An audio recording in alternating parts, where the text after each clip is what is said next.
উপেন নামে এক ব্যবসায়ীর বাস ছিল। লাভজনক অনেক কারবার ছাড়াও গাঁয়ের সব থেকে বড় মুদিখানার মালিকও ছিল সে। কিপ্টে স্বভাবের উপেন কথার ছলে খালি লোক ঠকাতো। তা একদিন কি হলো শোনো। চুল দাড়ি হাত পায়ের নখ কাটাবে গো, চুল দাড়ি হাত পায়ের নখ কাটাবে। এই যে নাপিত ভাইয়া, শুনছো? বলুন বলুন কর্তা। বলি, তুমি মালিশ করতে জানো? সে আর না জানলি চলে, চুল দাড়ি হাত পায়ের নখ কাটালে মালিশ বিনামূল্যে। তাই নাকি? আগে হ্যাঁ, কিন্তু আপনি তো এখন দোকানে। দুপুর হয়েছে, এখন খদ্দের কম, এখনই ঝাঁপ বন্ধ করে ঘরে যাব। তা তুমিও চলো না আমার সাথে? হ্যাঁ হ্যাঁ, চলুন কর্তা চলুন।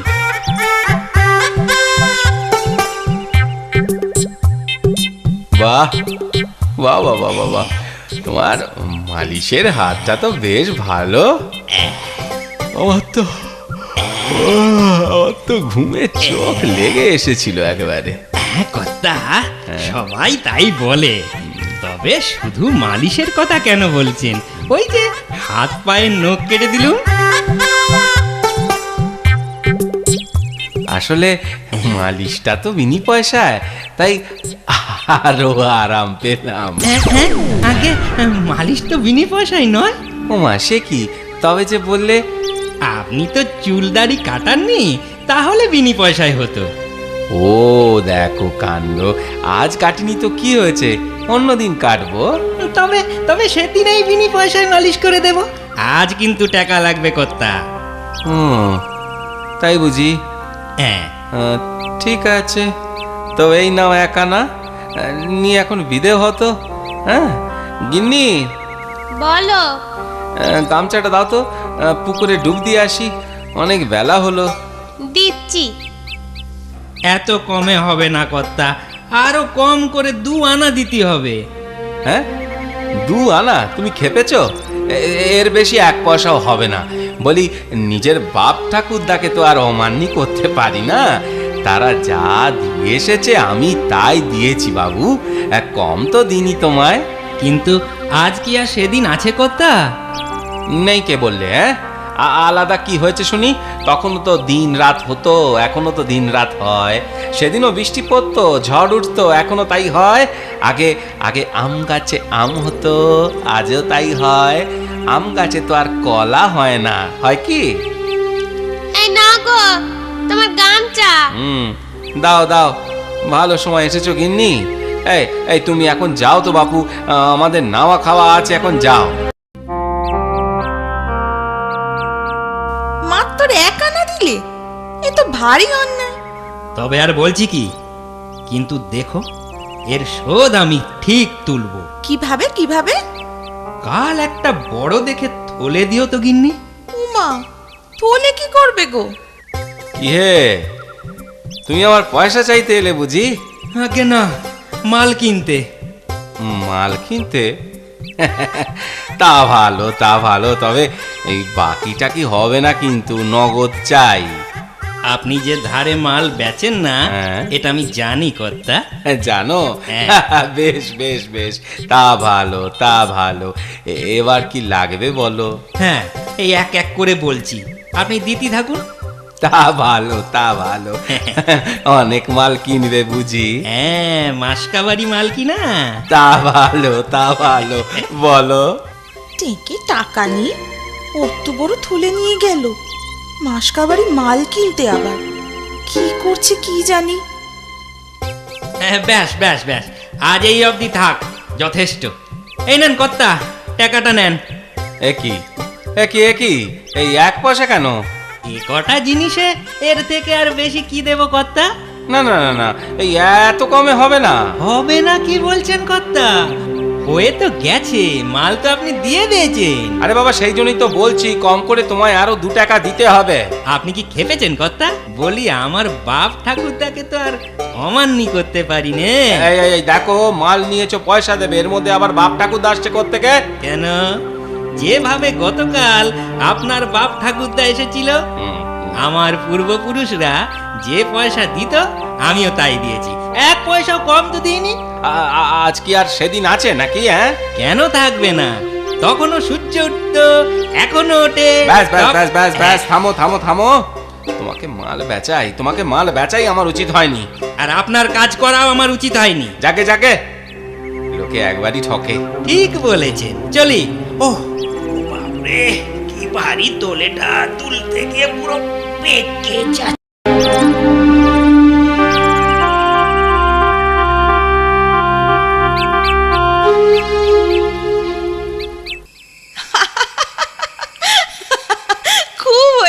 খুব হয়েছে। বাঁকা লোকটা এবার যদি একটু সিধে হয়। হবে না হবে না হবে না, কুকুরের লেজ কখনো সোজা হয়েছে? ও তুমি যতই সোজা করো, বাঁকা যার স্বভাব বেঁকে সে যাবেই। ও গিন্নি, গিন্নি, হুম, চোখে কেমন সব বাঁকা বাঁকা দেখছি।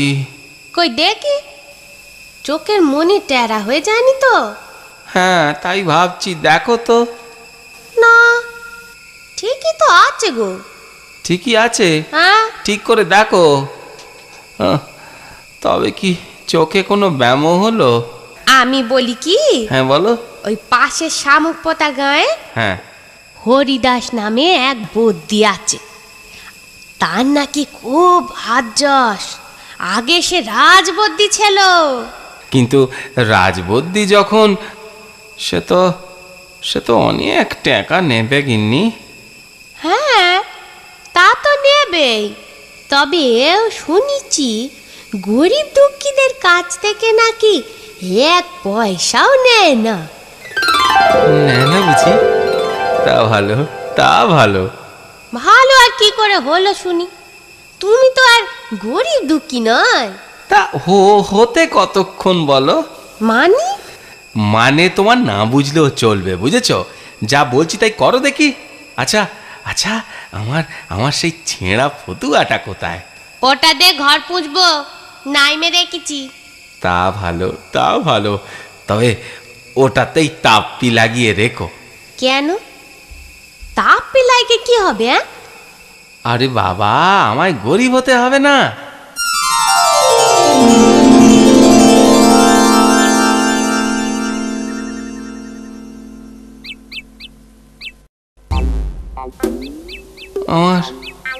আমার চোখ সেরে যাবে তো বদ্যিমশাই? হ্যাঁ, তবে 1 মাস সময় লাগবে। তা লাগুক, এবার আমায় ওষুধ দিন। তা ওষুধ যে দেব, তুমি দাম দিতে পারবে তো? কোত্থেকে দেব? দুবেলা ভালো করে খেতেই পারিনি। তবে ওই ওষুধ খেয়ে তোমার কাজ নেই। তা চোখ ভালো হবে কি করে? টোটকায়। টোটকা? হ্যাঁ, টোটকা। প্রতিদিন সকালে খালি পেটে ওই মূলোর রস খাবে, দুপুরে খালি পেটে রোদে শুকনো মূল চিবোবে।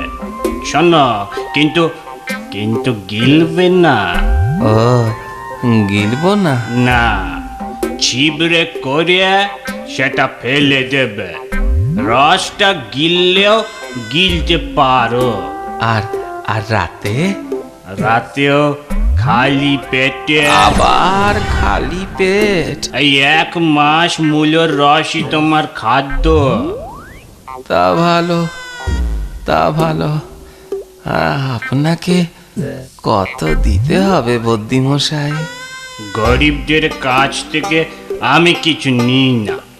ওই 1 মাস পরে এসে জানিও তোমার চোখ ভালো হলো কি না।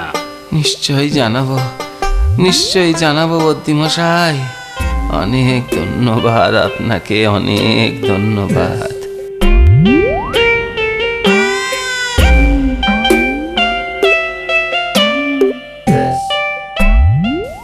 শুনছো? দেখতে দেখতে 1 মাস তো কেটে গেল, তা চোখে এখন সোজা দেখছো তো? তা দেখছি বটে, কিন্তু এবার মনে হয় পেটের ব্যামোয় ধরেছে। আসলে এক মাস তো ভালো মন্দ কিছু পেটে পড়ে নে, তাই। ভালো কিছু পড়েনি বলতে পারো, কিন্তু মন্দ পেটে পড়েনি বললে খুবই ভুল বলা হবে। বলি, মূলোর থেকে খারাপ মন্দ কিছু আছে নাকি? তবে এক মাস তো কেটে গেছে, আজ কি খাবে বলো দেখি। আজ খাবো পোলাও, কালিয়া, মিষ্টান্ন, সব সব সব খাবো, সব। শুধু ওই মূলো বাদে কি বিচ্ছিরি! ও বাবারে, ও ও ও গেলাম, ও গিন্নি, পেটের ব্যথাটা তো আরো বাড়লো। এবার কি করি বলো তো? শোনো, বলো। দেরি না করে কাল আবার ওই বদ্যির কাছে যাও। হ্যাঁ, সেই ভালো, তবে কালই যাবো।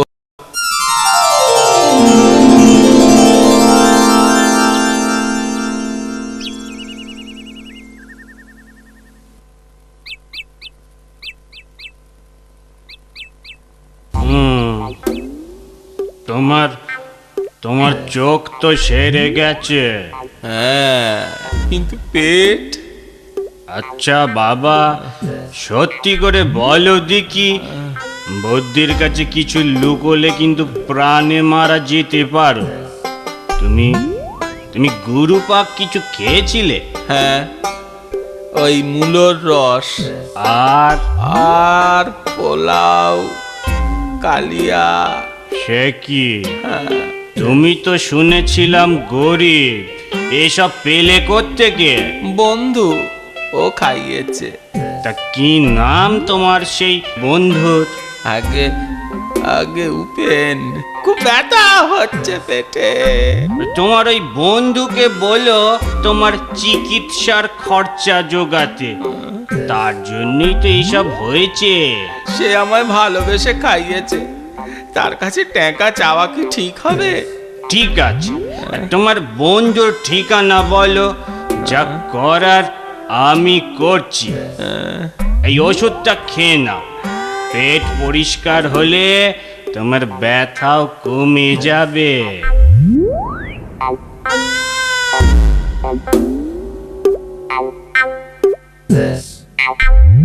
এই সুযোগ, এখন পালাই। ভুল ঠিকানায় আমার খুঁজে মরুক বদ্যি। কিন্তু পেটটা যেন কেমন গুলিয়ে গুলিয়ে উঠছে। বাবা, কি চাই যে ওষুধ দিল। না আর পারছি না। পথে যেতে যেতেই মনে হচ্ছে কাজ সারতে হবে। আগে সে আপনাকে ভুল ঠিকানা দিয়েছে বদ্যিমশাই, তবে ওই কিপ্টে বণিকের বাড়ি আমি চিনি। তাহলে তো ভালোই হলো, তুমি আমাকে ওর সঠিক ঠিকানাটা দাও।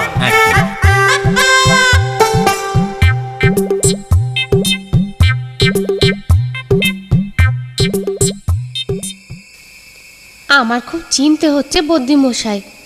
চিন্তা করো না মা, ওর কিচ্ছু হবে না।